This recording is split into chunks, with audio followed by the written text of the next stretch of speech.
Welcome everyone. Welcome to the 2022 annual Tang lecture in Silk Road Studies. Good to see everyone in person. I know there's still a lot of hesitation among some of our faculty and graduate students to attend in person, but it's wonderful to walk the halls and actually see human beings. So we are very, very grateful. For those who don't know, my name is Sanjyot Mehendale, and I'm the chair of the Tang Center for Silk Road Studies. This was a center established in 2017 to further research and teaching on Central Asia and the Eurasian trading networks we now commonly refer to as the Silk Road. As many of you know, since its inception, we have been organizing events around an annual theme, and this year we have primarily focused on the art and archaeology of ancient Sogdiana and the history of Sogdian mercantile communities along the Silk Road. For those who go as far back as me, will know that UC Berkeley decades ago became the center of US attention to the material and visual culture of the Sogdians when Professor Emerita Gitti Azarpei became active in the field of Iranian and Central Asian art and authored her seminal work, Sogdian Painting, The Pictorial Epic in Oriental Art, which was published by UC Press in 1981.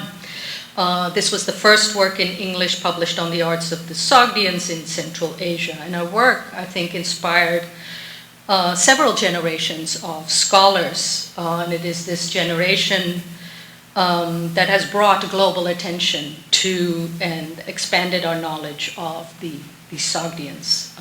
Our speaker today, Michael Shenkar, among them. So Michael Shenkar is Associate Professor of Pre-Islamic Iranian Studies at the Hebrew University of Jerusalem. His specialization is the study of civilizations and cultures of the pre-Islamic Iranian world through their material remains and visual representations. His research interests encompass the archaeology, art, and religions of pre-Islamic Iran and Central Asia, including Zoroastrianism, the culture of the Eurasian nomads, the Sogdian civilization, and the so-called Silk Roads. Professor Shenkar has extensive fieldwork experience in Central Asia and is currently the co-director, together with Dr. Sharof Kurbanov of the Tajik Academy of Sciences, of the excavations at the Sogdian town of Sanjar-Shah in northern Tajikistan. He has published extensively on such topics as the origin of the Sogdian civic communities, on religious imagery and image making in pre-Islamic Iran and Central Asia, on Zoroastrianism and other topics in the arts and archaeology of the region. Today he will discuss new evidence from the excavations of Sanjar-Shah, its importance for understanding the later phases of Sogdian culture. So please help me welcome Michael Shenkar. Thank you very much, Professor Mehendale, for this introduction, and I would like to thank you and to thank the Tang Center for Silk Road Studies for this invitation. I'm very glad and honored to be here because although it's my first time here in Berkeley, I feel deep connection to this place. My late teacher, Professor Shaul Shaket, who passed away in October, was here in Berkeley in '68. He spent a year here, which was very important and formative for his development. And his teacher, Professor Walter Bruno Henning, one of the most prominent Iranian philologists of the 20th century, he held his last position here in Berkeley. So it's a special place for me, and I always felt an academic relation. So I'm very glad to be finally here with you and to talk to you today about the results of our new results of our excavations at Sanjar-Shah and their implementations and what we can learn from them about the history of Sogdiana during the important period of transition from the Sogdian to the Arab rule in the 8th century and the collapse of the Sogdian civilization in the 9th century. I should mention that our excavations are supported by the Swiss Society for the Exploration of Eurasia, and this is a joint project with the Tajik Academy of Sciences. So I should say a few words about Sogdiana and Sogdians. Well, first of all, Sogdiana was a historical region in Central Asia. Just to situate us on the modern political map, the homeland of the Sogdians is quite a small region in modern Uzbekistan and northern Tajikistan. Here you can see it on the map. Basically, the Sogdian culture developed in the land, in the valleys of two rivers, the Zarafshan River, the river of Sogd, and the Kashgar Darya River to the south, with its major cities, Bukhara in western Sogd, Samarkand in central eastern Sogd, Kesh, which is near modern Shahrisabz in Uzbekistan, and Nasaf or Nakhshab, near modern Karshi in Uzbekistan. And Sanjar-Shah is here in the eastern part of the Sogdiana, just in the entrance to the mountains of eastern Sogd, near the famous city of Penjikent. We're going to say a few words about Penjikent as well. Sogdiana is a land of hostile mountains, high mountains, as you can see here, and fertile valleys. You see here Zarafshan Valley near Penjikent, where also Sanjar-Shah is situated. And geography of understanding the geography of Sogdiana is essential if we want to understand the its historical development, its social and political institutions in Sogdiana.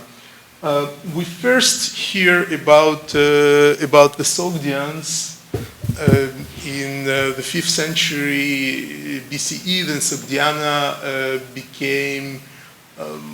was part of satrapy Bactria of the Achaemenid Empire, and well, in this period and also in the Hellenistic period, there was nothing special about the Sogdians. They were Eastern Iranian people, well, just like their neighbors, the Khwarezmians and the Bactrians. But in the beginning of the Common Era, something started to change, and we see very interesting and important processes in Sogdiana, which essentially led to the phenomenon of Sogdian colonization and the development of Sogdian trading network. During this period, in the first half of the first millennium CE, Sogdians from their small homeland spread all the way to northern China, establishing colonies and settling within already existing settlements in around the Taklamakan desert and in northern China. And they, I mean, these people were the ones who actually went between China and Central Asian cities and managed this complex network of cultural and economic exchange that we today call the Silk Roads. So what happened from the Achaemenid period and until the beginning of the common era, which led to Sogdians becoming the masters of the Silk Road. Well, first of all, Sogdiana was the northernmost Iranian land, land of the sedentary Iranian world. Sogdians lived in close proximity to the Eurasian nomads, and they had extensive contacts with them, more extensive than any other Iranian people, except perhaps for the Khwarezmians. And Sogdiana, because of its geography, was equally open towards north, towards the steppe, and to the south. Also, after the conquest of the Achaemenian Empire by Alexander the Great and the establishment of the Hellenistic kingdoms, unlike what happened in the south, in Bactria, where a very powerful and important Hellenistic Greco-Bactrian kingdom emerged, the Greeks lost control over Sogdiana quite quickly. And Sogdiana came under the control of a confederation of nomadic tribes. And these nomadic tribes, on the one hand, these nomadic tribes are called Kangju in the Chinese sources. It was a confederation centered on the middle Sirdarya River, more or less corresponding to the modern Tashkent oasis. The military might of the nomads, on the one hand, prevented the southern powerful empires like the Kushans and the Parthians to conquer Sogdiana, but on the other hand, the nomads were probably reluctant to interfere in the internal affairs of the Sogdian cities, but protected them from being overrun by the empires.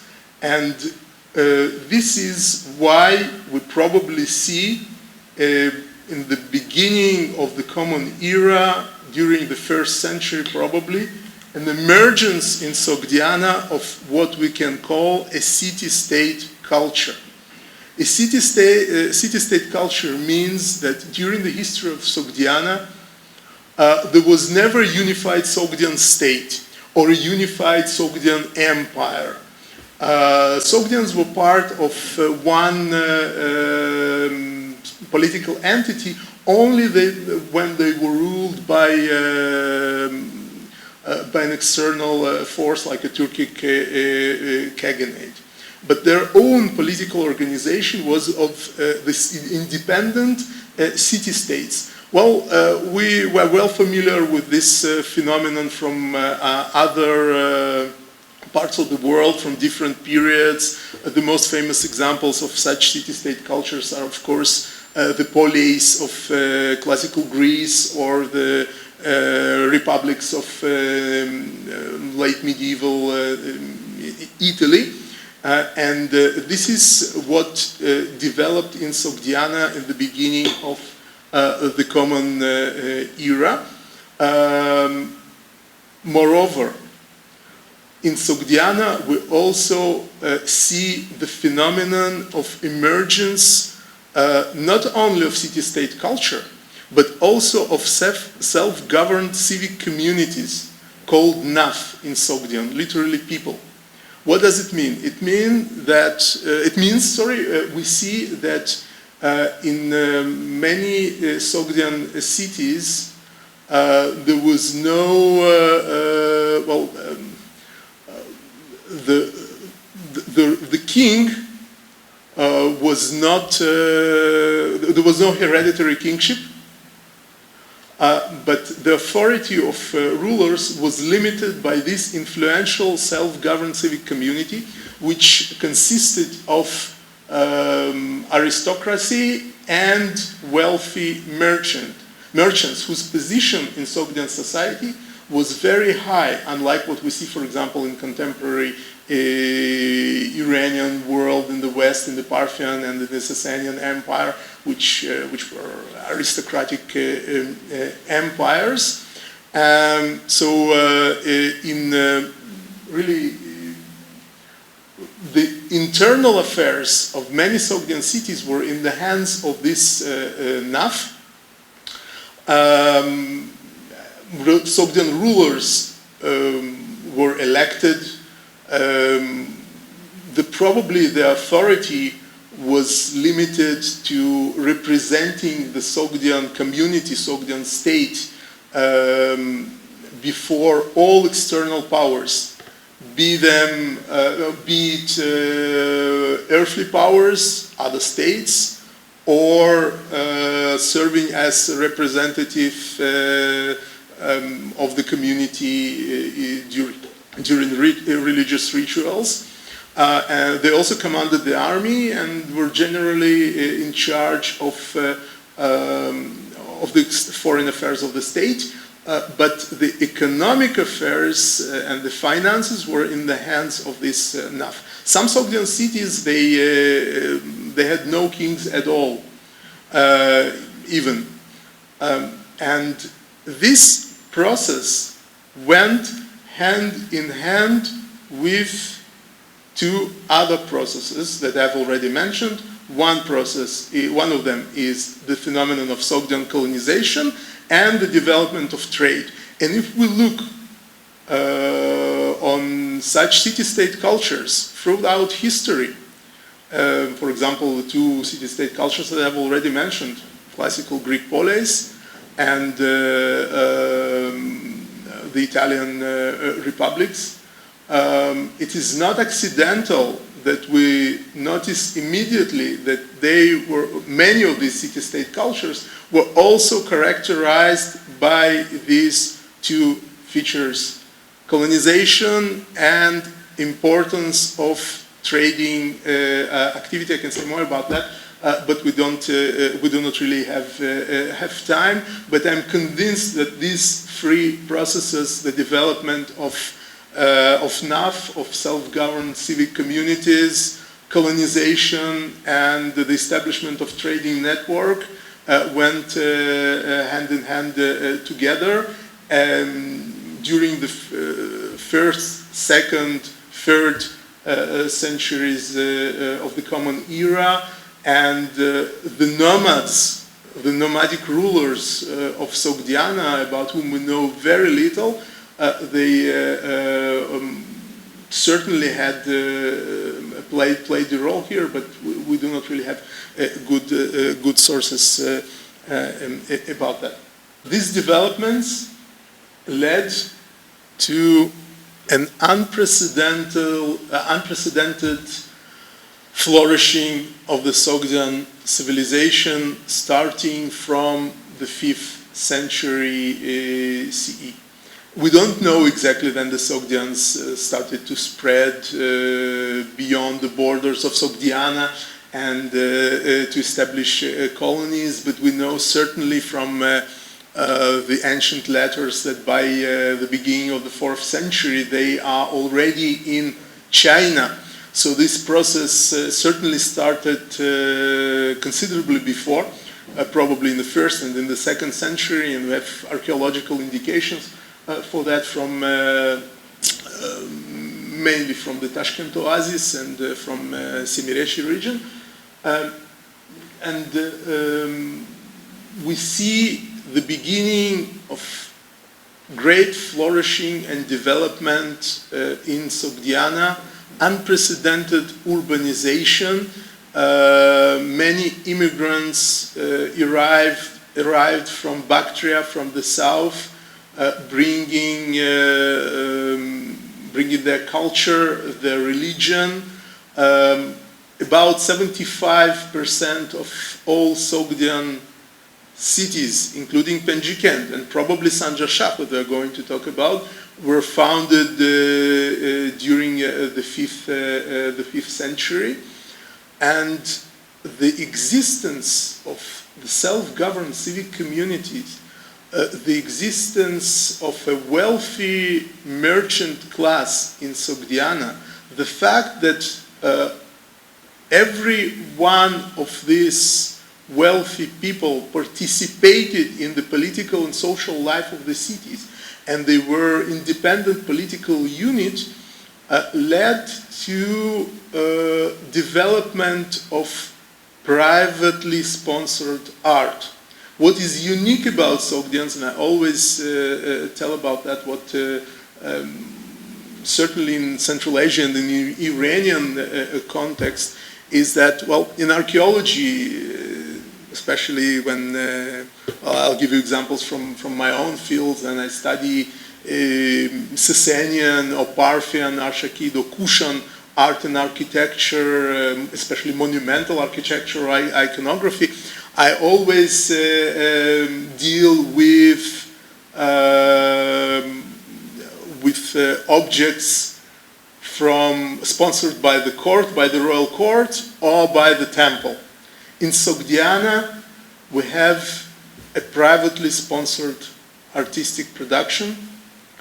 We have paintings in private houses. In Penjikent, the best studied and excavated Sogdian cities, more than 40% of private houses have figural paintings, and this is really remarkable because, again, what is unique about Sogdian civilization, Sogdian culture, in general, is that in Sogdiana, you see the reconstruction of here a reconstruction of a so-called reception hall in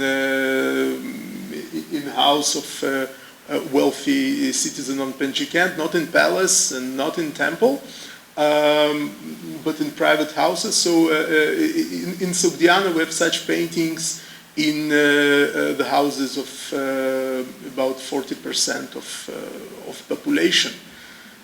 It's an enormous number, and what is also important to understand, if we want to understand the Sogdian society, is that in terms of architecture, in terms of decoration, subjects used, and even the level of the technique, what we find in private houses closely correspond to what we find in Sogdian palaces. The subjects are the same subjects, and also even the level and the artistic quality in palaces is usually a little bit higher, but the houses of rich members of NAF in Penjikent, they are comparable by their size and the decorations to what we see in Sogdian palaces. So it was really a world of that put an accent on private individuals, and because every one of these people wanted to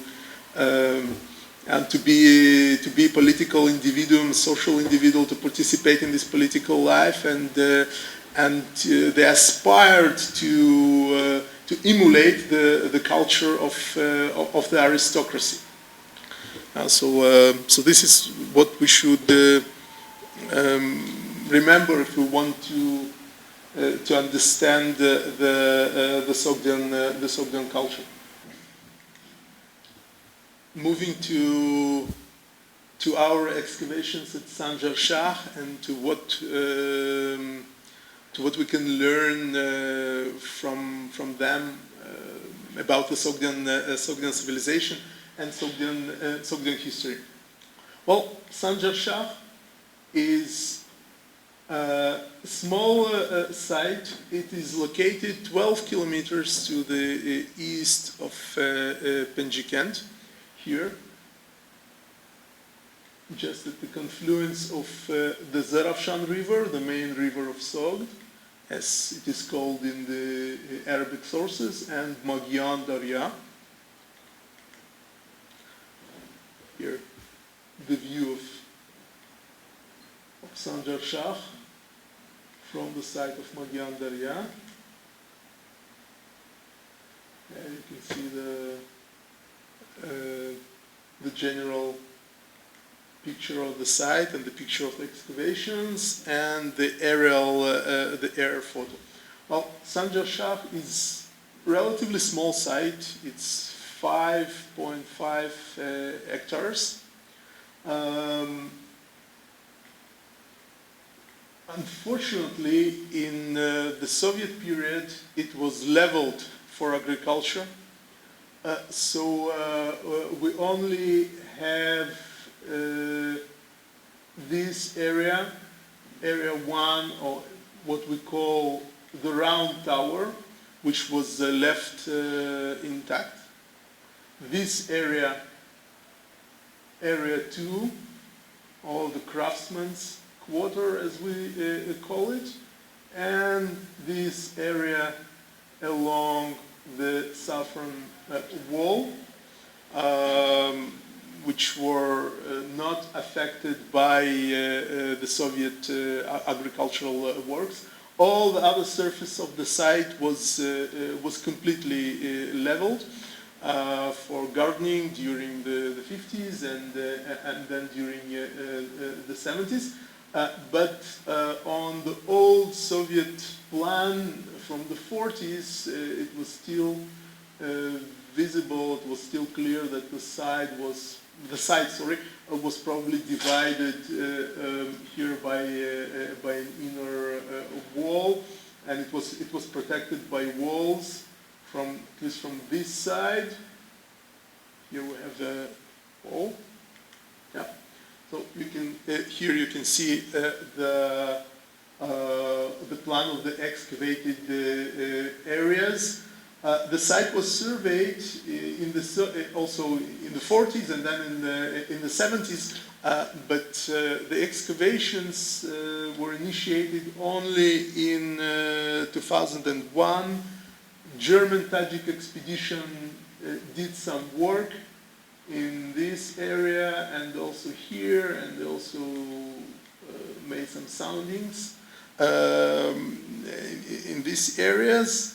And later, also the Tajik expedition also worked in here in area 2, and the current expedition, which is co-directed by me and by my colleague Sharof Kurbanov from the Tajik Academy of Sciences. We started our work in 2014, and we've been excavating since then. Unfortunately, in 2020, I was not able to go to the excavations, and also last year, so I was not present for the last 2 years.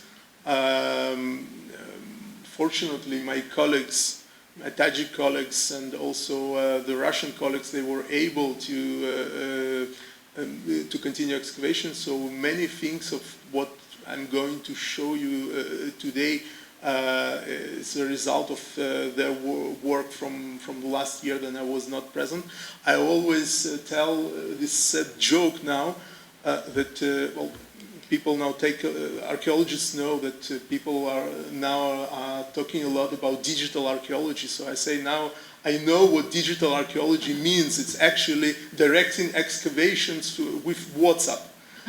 So this is basically what I did, unfortunately, during the last 2 years. But I hope that I'll be able to go back. And in any case, members of our team did great work, and you can see the areas that our mission excavated. We started by continuing the work of the previous work in area 2, and then moved to excavate in these new areas, area 4, 5, and 6, and then finally we started excavating in this area. I will going to say more about it, but first. This was excavated by the previous mission. This is the round tower. This was the watchtower in the northwestern corner of the site. it is preserved up to the level of 2 stories. It is an exceptional preservation of Sogdian archaeology because everything in Sogdiana is built either of mud brick or from what we call pachsa, which is basically rammed earth, or pisé in French. And when it left excavated and left exposed, it quickly disappears and collapses. So it's very rare to have this kind of preservation and Sogdian mud brick architecture standing like this, so you can actually walk inside the tower. And this is the view of our new areas along the southern wall. Here also the preservation of the architecture is exceptional. In some cases we even have remains of the 3rd floor.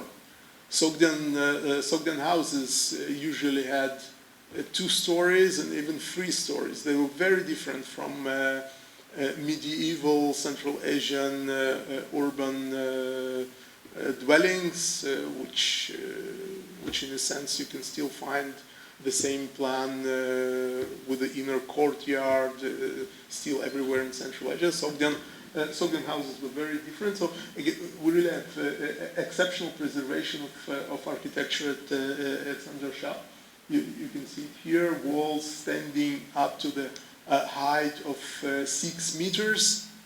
It's unique. I know of only one Sogdian site where you can see Sogdian architecture preserved to such scale near Shahristan in northern Tajikistan. And here you can see this preservation. It's typical Sogdian architecture. We're going to say more about the chronology and implication, but architecture is typical Sogdian architecture for the area that we find in Penjikent. And I thought a lot, and I'm still thinking about Sanjar-Shah, what it was, a town or a village. It is by far the largest settlement in the vicinity of Penjikent. It has all the characteristics. I mean, the architecture is clearly urban architecture and not Sogdian rural architecture. In the villages, in the mountains, the architecture is completely different. So it was a small town, which was probably part of the Principality of Penjikent. The material culture and the architecture are very similar to Penjikent, but at Sanjar-Shah we have some remarkable differences that I'm going to mention. Well, first of all, we have preservation of organic materials, which is, you can see here behind me, collapse of the roofing of the 1st floor. These wooden beams, they are not burned. We're going to see a lot of burned wood today, I promise you. Much more beautiful, but these wooden remains are remarkable because they're not burned. And usually in the Sogdian lowlands, in the valley where we are, Sanjar-Shah is located, wood is preserved only in carbonated state. In Penjikent, for example, which is continuously excavated for more than 70 years now by the archaeologists from the State Hermitage Museum from St. Petersburg, they only found small fragments of wood until now. So I'm not sure what is so unusual about Sanjar-Shah, and it's only in this room, which is rather unremarkable, completely unremarkable, but the preservation of wood was really exceptional here in this area. Otherwise, typical Sogdian architecture with storage rooms on the first floor. You can see the plan of the area, and the area 6, where we've excavated a pottery kiln.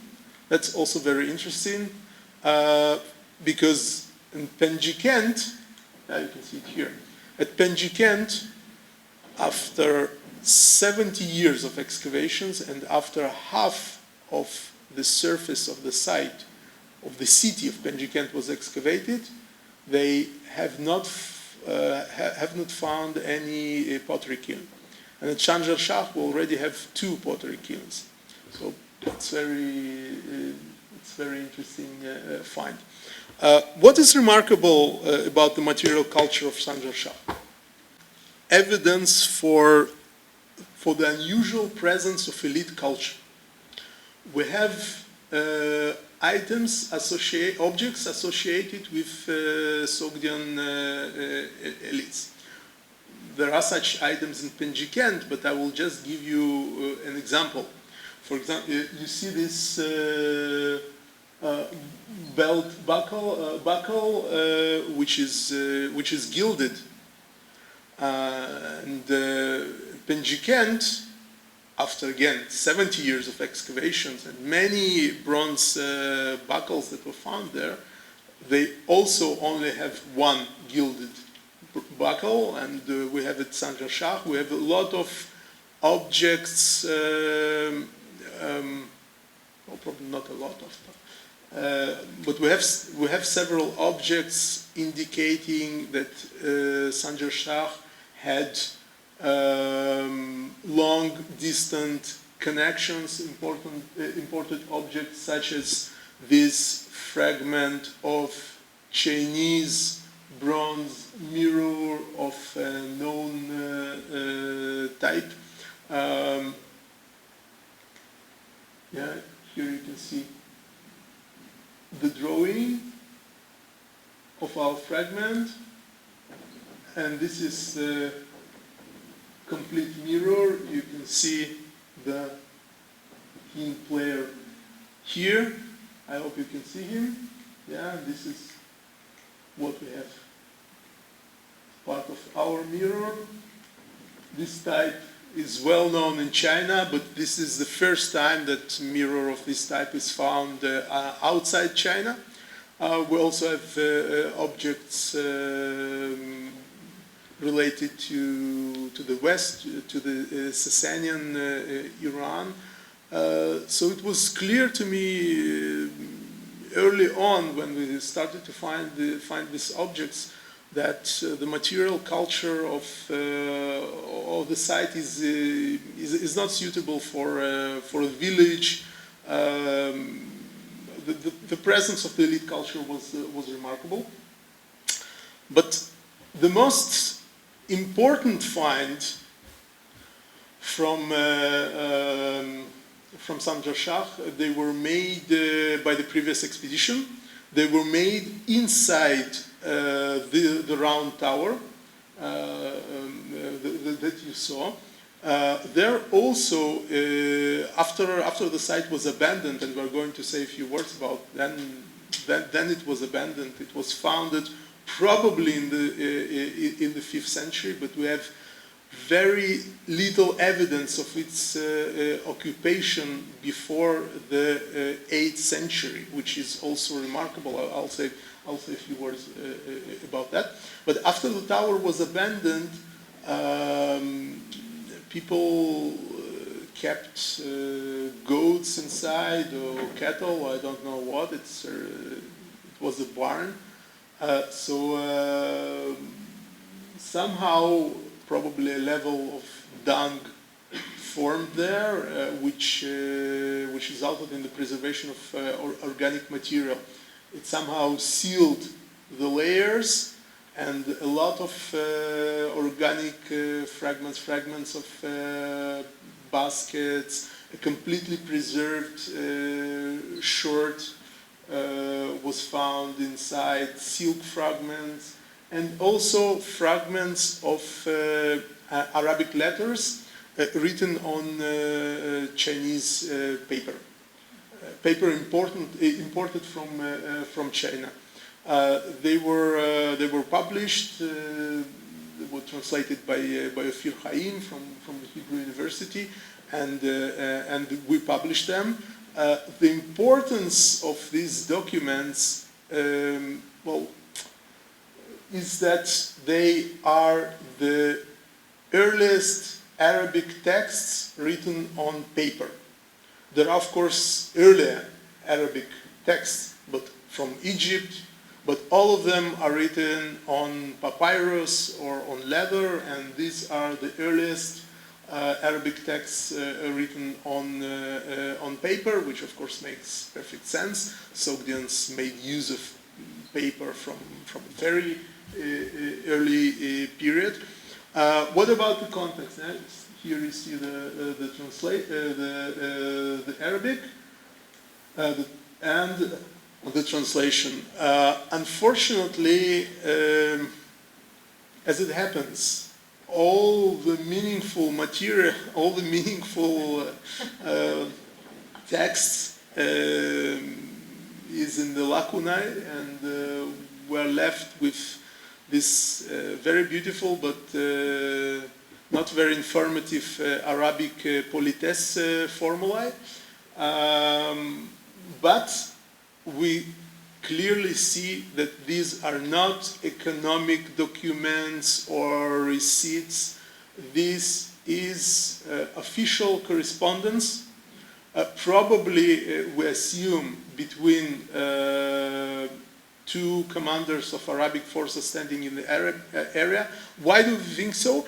Because here, as also in the other fragments, they always refer to each other by what we call kunya, Abu, and father of, which is a respectable but rather informal way of addressing people. And also Amir is mentioned, general, but we don't know who is he. And again, unfortunately, we don't have names, but the only other name which is preserved is again a certain Abu Masoud.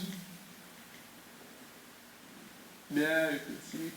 And if you here, if you read Arabic, and so kunya again, and unfortunately, we were not able to find any historical person with kunya Abu Masoud active in the area of Sogdiana in this period, so we were not able to date these documents precisely like we can date the famous documents from Mount Mook, from the archive of Devashtich, the last ruler of Penjikent. But archaeologically, it's and also based on the paleography and on the script and on the formula, it's absolutely clear that it is 8th century. But we cannot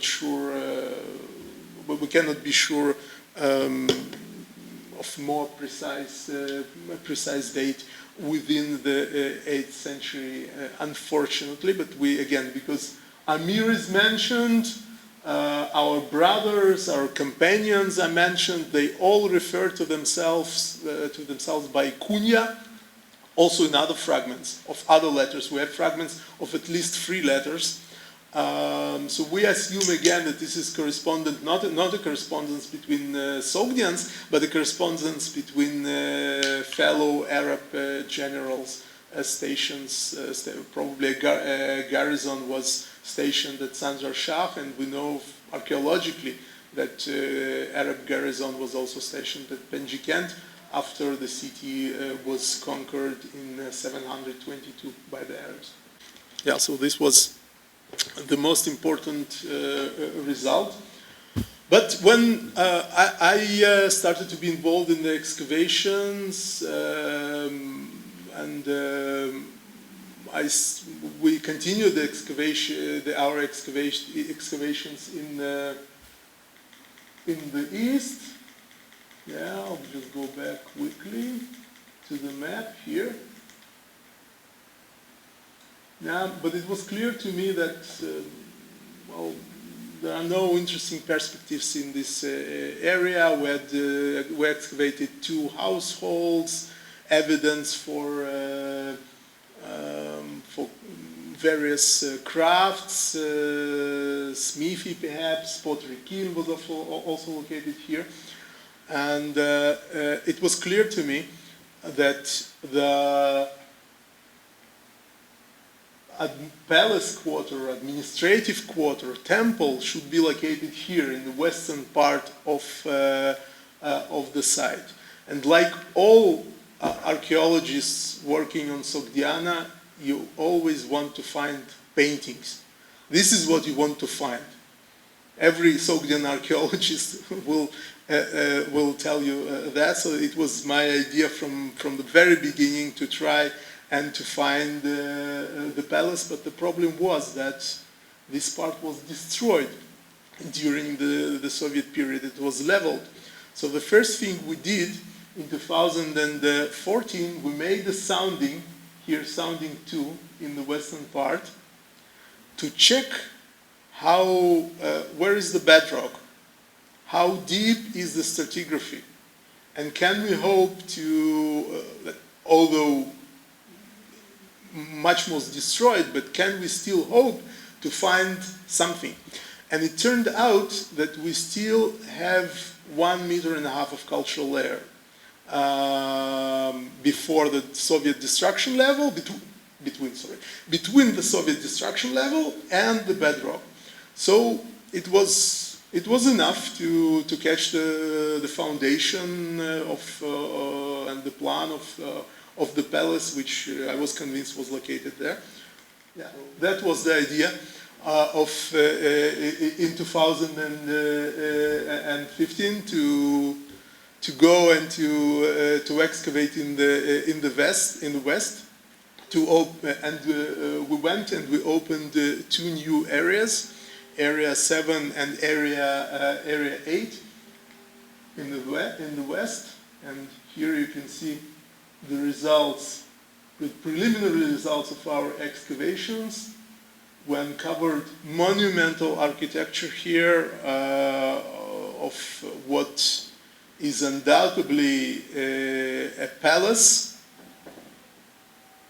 Here, typical Sogdian architecture of the 8th century. We have monumental architecture. The width of these walls are more than 3 meters, which is exceptional even for Penjikent, and we will go back to it. You can see here the general view of Area 8 in this western part of the town. Now you can see this corridor, long corridor running in this part of the palace, and we already found 2 rooms which have a layout of typical Sogdian reception hall, which in palaces they served as a throne room. These are usually square rooms with benches running along the walls, which we call in Central Asia sufa. And in this case, in the case of this room, room 8, we even have a small platform here just in front of the main wall. Yeah, here it is. And such platforms are well known from other Sogdian palaces. Here you see the palace of Penjikent ruler Devashtish. Here you see one of his front rooms, reception halls, and here is the platform, similar one to what we have at Sanjar-Shah. Yeah, here it is. This is another platform from the front room of the Bukhar Khudad, the rulers of Bukhara and Varakhsha. Here is the reconstruction. Well, we assume that this podium was intended for perhaps for some kind of ritual activities. Perhaps incense burners were placed here. It corresponds to what we see in Sogdian painting. So this is a reconstruction of the Varakhsha red hall with this platform, very similar to what we have here. Another reconstruction. Varakhsha will have two such platforms. So it's very typical palace architecture. Yeah, the same in Kalai Kafirnigan in Tajikistan. But in 2020, excavated what we think was the main throne room of the palace because of its dimensions. The dimensions, they're huge. Yeah? You can see here it's almost 14 meters. You can see it here. So what about chronology? Fortunately, we have good chronology here. We have. Let's go back to the plan. Sorry. Fortunately, we have two distinct building phases. First and second. You can see the first one, the yellow, and the second one, the gray one. They are very clearly identified. The first stage is dated to the 740s by the coin of the Sogdian ruler Turgar, which we found inside between the bricks in the wall. And what is interesting, under the floors of the earliest floors in the areas close to the southern wall, we also found the coins of Turgar, which means that these areas were also only built in the 740s. So we have the date for the building of this palace, and it corresponds well to what is known from the historical sources. From the historical sources, we know that in 740, the last Umayyad governor of Khurasan, Nasr ibn Sayyar, he permitted the Sogdians who, during the earlier uprisings and wars, fled Sogdiana. He permitted them to return and to, he answered all their demands and all the terms. We know from Penjikent itself. Penjikent was conquered by the Arabs in 722. It was abandoned, and then in 740, people came back and rebuilt part of the city. But at Sanjar-Shah, we see this unprecedented building activity in this period. And what is really interesting in Sanjar-Shah is that before the Arab conquest, we do not really see much. Much remains. Most of the remains that we have now are only dated after 740, which is really unusual. We know from Samarkand, Afrasiab, the major city of Sogdiana and the seat of the government, of the Arab government in the region, that under Nasser bin Sayyar there were extensive building activities. The Uzbek archaeological mission in Samarkand, they excavated a huge, really huge, 100 meters if I'm not mistaken, only part of this palace, which is also dated to the 740s, which you see here, this one, the earliest palace. What is called the Umayyad Palace, palace here, Palace of Nasr ibn Sayyar. So we have evidence of this building activity, and now we have it in Sanjar-Shah. Of course, the Sanjar-Shah Palace is much smaller, but still. Well, what happened after that? During 770s or probably 780s, the palace, Sanjar-Shah Palace, perished in huge fire. We find evidence of this fire everywhere, in most rooms, in traces of really intense and heavy burning. Well, we all know what happened in Sogdiana in 770s and 780s, the so-called Al-Mukanna uprising, the uprising of the wheeled prophet, one of very interesting religious movements of the early Abbasid period. We know that, well, this region was affected by this movement. We know from the literary sources that it was accompanied by much destruction. Of course, archaeologists, we know that fires in the past happened, and they still happen for rather mundane reasons. But as an archaeologist, archaeologists were always eager, and it's always tempting to connect our fires with the important historical events. So it's tempting to suggest that it's somehow related to the Al-Mukanna revolt. What is remarkable about Sanjar-Shah and what is unique about it, that after the revolt of Al-Mukanna in 770s, 780s, most small Sogdian settlements in the area were completely abandoned, and Penjikent was completely abandoned.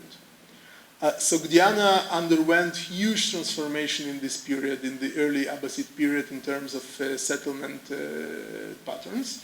So Penjikent was abandoned. But what is interesting is that Sanjar-Shah continued. We see no break, but almost immediately after this huge fire, we see that the rooms of the former palace were still being used. It was the same orientation. The second period has the same orientation, but the former palace was divided in small spaces. The walls were thin and badly built, and the material culture changes completely. And we see this date absolutely clearly in terms of pottery. We have a lot of glazed pottery, which in Sogdiana appears only in such quantities only in this period, in the third quarter of the 8th century.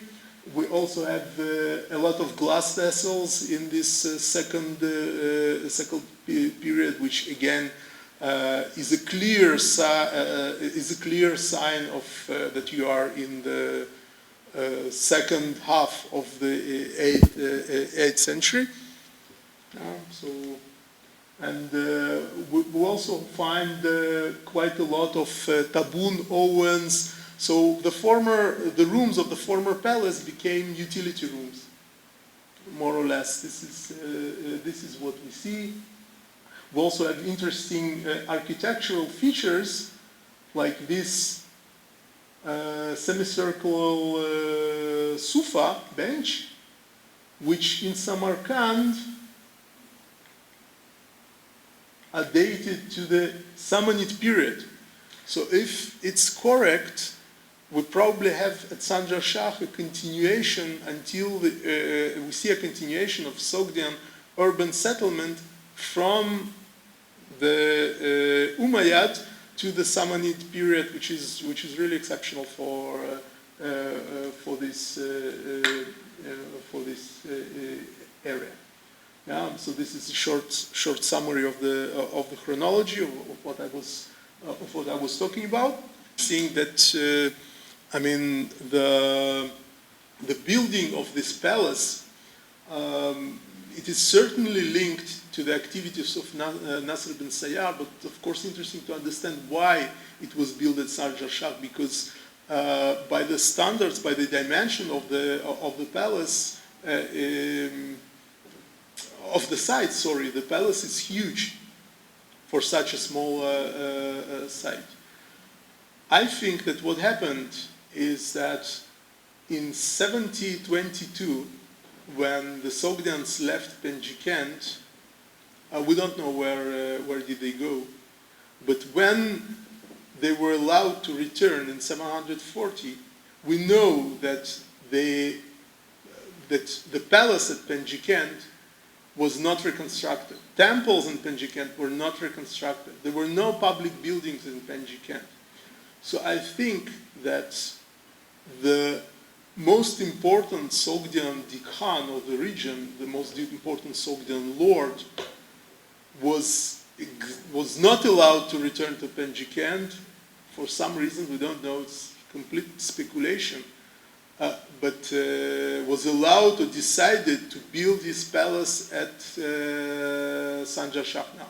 And Sanjar-Shah became the seat of the Sogdian local authority, while Penjikent was occupied by the Arab garrison. We have this partner in Samarkand. At Samarkand, the last Sogdian ruler, Gurak, was exiled from the city and went to Ishtihan, which is a much smaller place, and the Arabs occupied Samarkand.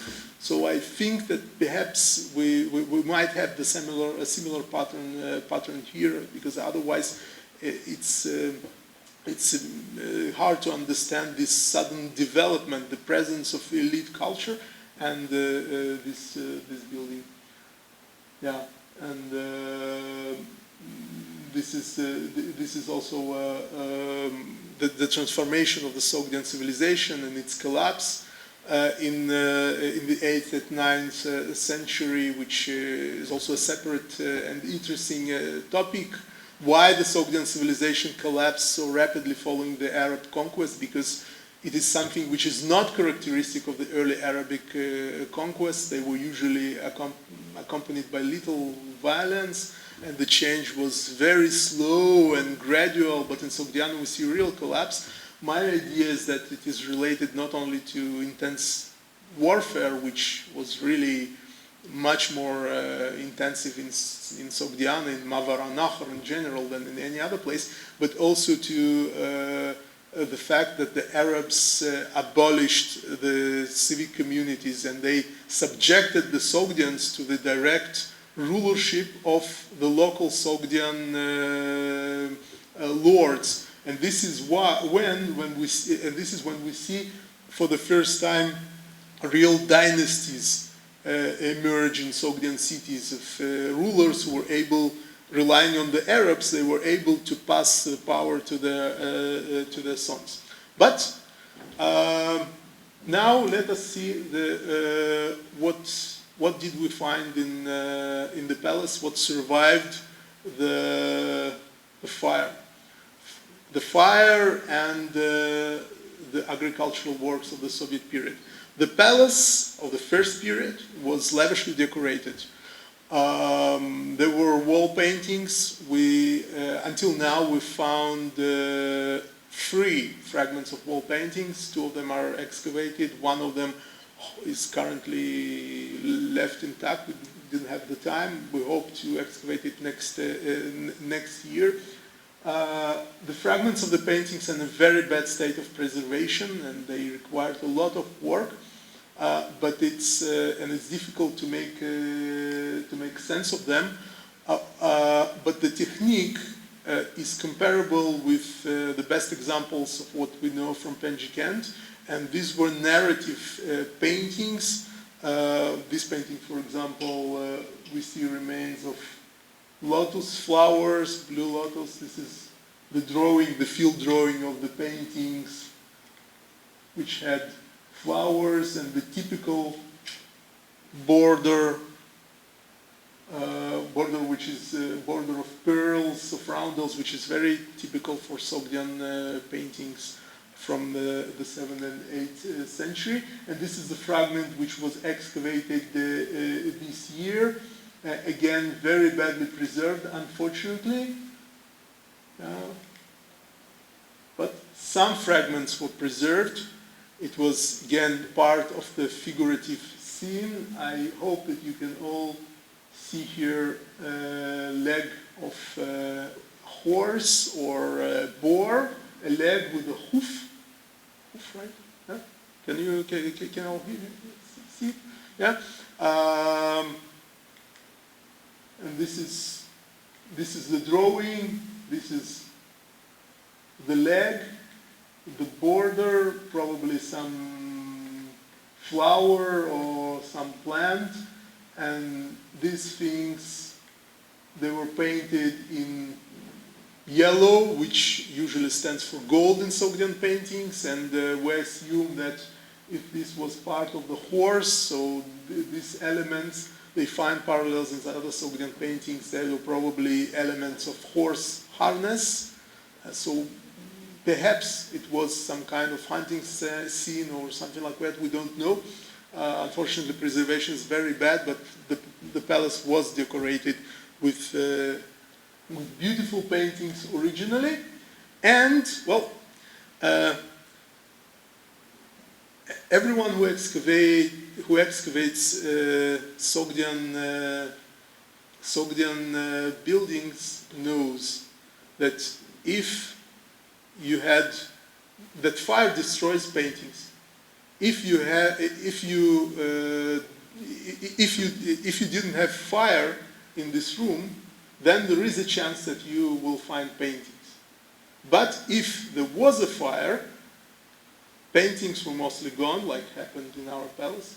But fire preserves wooden elements, and Sogdian halls were lavishly decorated not only with paintings, but also with architectural elements made of carved wood, with beautiful carved panels, with geometric, floral, and even zoomorphic and anthropomorphic designs. So if there was a fire, like in our case, there's a good chance that we can find wood, and this is what we did.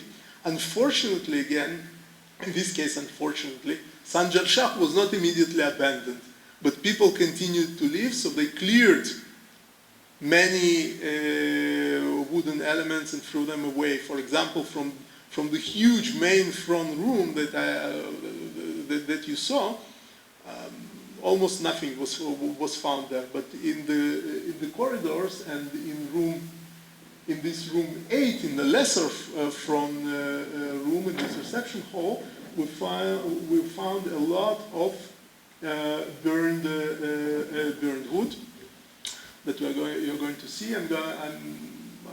I'm showing for the first time. These are the finds of this season. This is how they look like when they're excavated. And it's a very long, time-consuming process which requires complex professional training. And this is our restorer, Maria Gervais, from the State Hermitage Museum in St. Petersburg. During the excavation of wooden fragments, first you have to clear them, then you have to pour melted paraffin over them, and only after that you can take them out. This is what it is done. and these are fragments in situ, beams, but also panels. Yeah, some of them still attached to each other, parts of the original construction, they just fell down. Long beams, some of them carved decorations, that we can see here, these signs. And this, you're going to see later what it is, zoomorphic frieze. So just to give you an idea what we're talking about, this is a reconstruction of the ceiling of the typical Sogdian reception hall from Penjikent.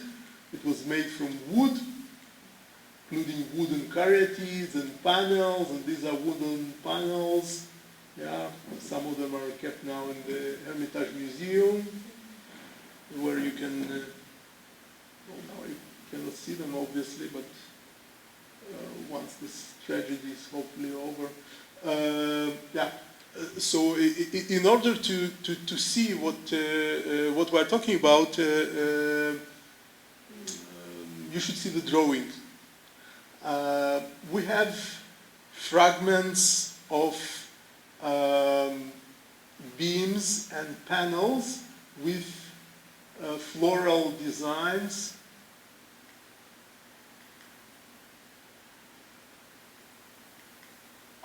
Like this. These are fragments that are obviously part of one frieze. It's very typical for Sogdian wooden carving. This fragment is from Penjikent. It was found in the 50s, and you see that it's almost similar to what we see at Sanjar-Shah. And the connection is obvious. I think it's even probably almost the same people. Yeah, some kind of beam with roundels,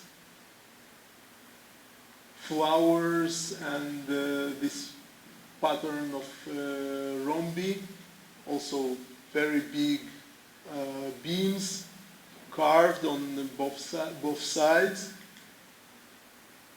Also these patterns, yeah, the palmettes that you see here, yeah.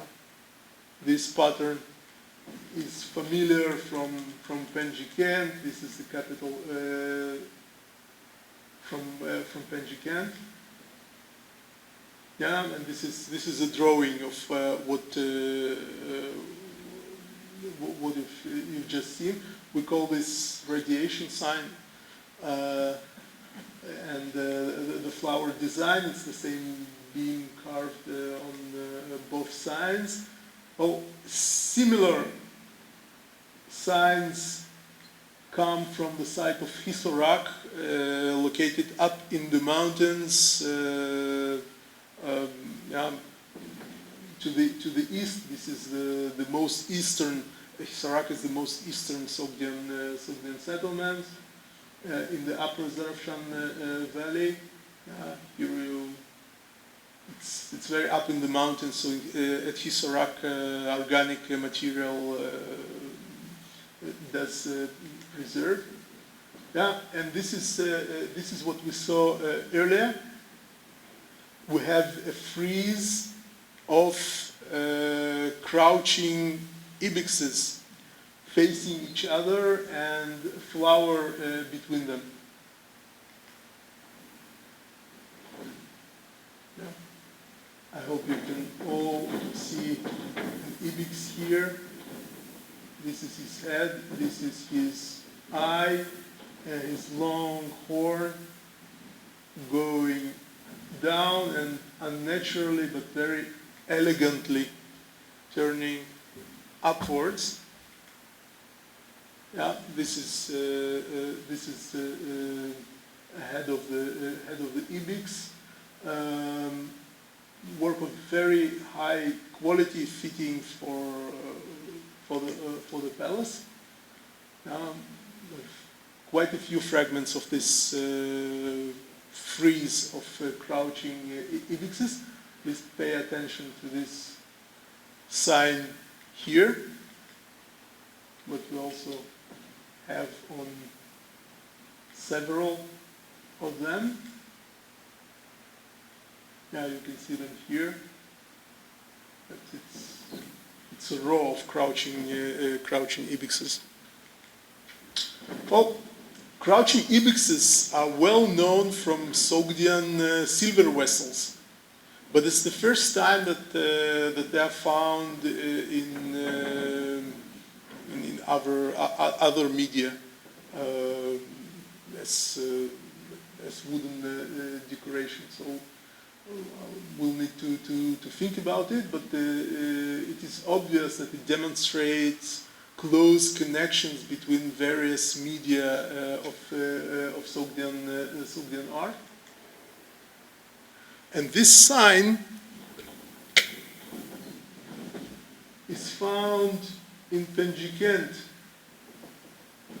This is a panel from Penjikent. We see here a character riding on a lion. And just here, in the same place, we have this sign. We encounter this sign mainly with lions. Also in other media of Sogdian art, for example, the display in Sasanian art, but it goes all the way back to Mesopotamian art, and well, also have lions decorated with this astral sign in Mesopotamian art. It's very common. It's not that common to have other animals carrying this sign, but well, here we have it in Sanjar-Shah, and I need to think about it. Hopefully, we're going to publish this soon.